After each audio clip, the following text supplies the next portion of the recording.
Pourquoi ce lieu? Parce que c'est un des lieux où je répète assez souvent, qui est au Lilas, qui est une salle de répétition assez étonnante avec une verrière, avec une lumière assez incroyable. Et c'est une salle assez grande pour qu'on puisse répéter Loulou, voilà, de Wedekind. L'objet du jour, c'est le Tomahawk, parce que, en fait, si vous venez voir Loulou, en fait, vous comprendrez pourquoi, voilà. C'est un objet de vengeance. Non, l'humeur du jour, elle est très très bonne. L'humeur du jour est très très bonne. On est à la 7e semaine de répétition et j'ai une équipe assez formidable. Je suis en Normandie, en fait, je suis au lycée. Et je vois à la télé Lorenzaccio avec Recep Mitrovica. Voilà, et Richard Fontana. Richard Fontana, formidable acteur. Enfin, qui était un formidable acteur. Et je crois que ça a définitivement décidé, ou m'a décidé à faire du théâtre. Je trouve qu'aujourd'hui c'est assez compliqué en fait de faire ce choix en fait. Moi je rêve de tourner, non pas parce que je me lasse du théâtre, parce que je trouve que le théâtre est un endroit formidable, assez exceptionnel dans un monde où le temps est toujours un peu pressé. Et que le théâtre est justement un espace de temps et de parole. Et je trouve le théâtre assez formidable sur la relation que ça impose aux gens, ou en tout cas que ça propose aux gens. Et le cinéma pour d'autres raisons, dans la relation aussi à l'acteur, la relation à l'image. Je sais pas si j'aurais envie de choisir en fait. J'aurais peut-être envie de tout faire en fait. Ça serait voilà, parce que mes influences, moi, elles sont aussi bien théâtrales que cinématographiques. Moi je pense en fait qu'il y a eu beaucoup d'éclats de rire dans mon parcours parce que définitivement je pense le rire très important. Je pense que, moi j'aime la phrase de Cotes qui dit qu'à la fois le théâtre c'est très important et à la fois futile et que moi j'ai terriblement besoin de rire.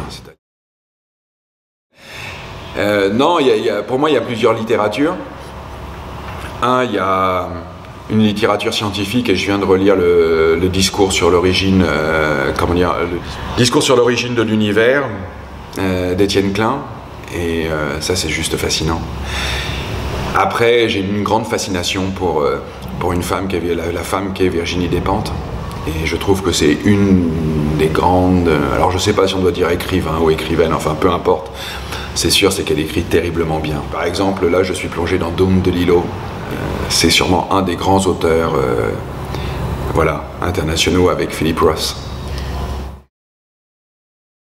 Je trouve ça compliqué parce que il y a un moment où on veut assigner à l'artiste peut-être parfois des missions pour lesquelles à mon avis il n'est pas fait.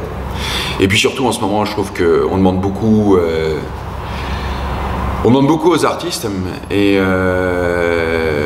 et finalement l'espace qu'il leur est donné à l'intérieur des théâtres, je ne suis pas sûr qu'il soit suffisant. En tout cas l'artiste, sa place, elle est à l'intérieur des théâtres. Et en fait les artistes devraient vraiment être permanents à l'intérieur des théâtres. Avant la première, moi je suis pas très bien en fait, alors je sais pas, il y a surtout whisky, alors avant la première, ça je pense que c'est un toc, ouais.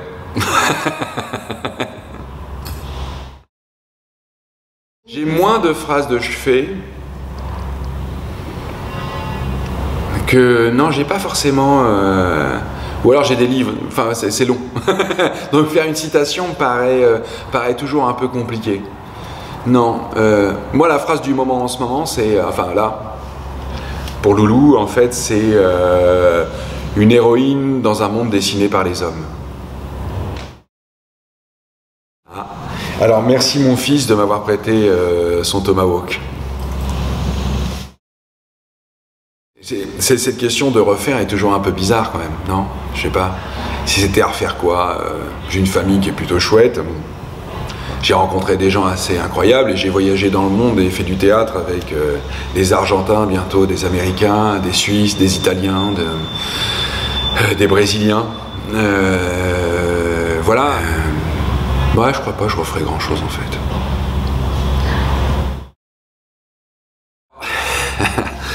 Vu que mon compositeur se fout constamment de ma gueule sur ma capacité à chanter, je vais plutôt dire ce que j'écoute sous la douche, ou en tout cas voilà. Et en ce moment, il y a un type qui est juste incroyable, qui est un jeune mec je crois qu'il a 22 ans, qui est Loyle Carner, qui est un rappeur, un rappeur très éclairé.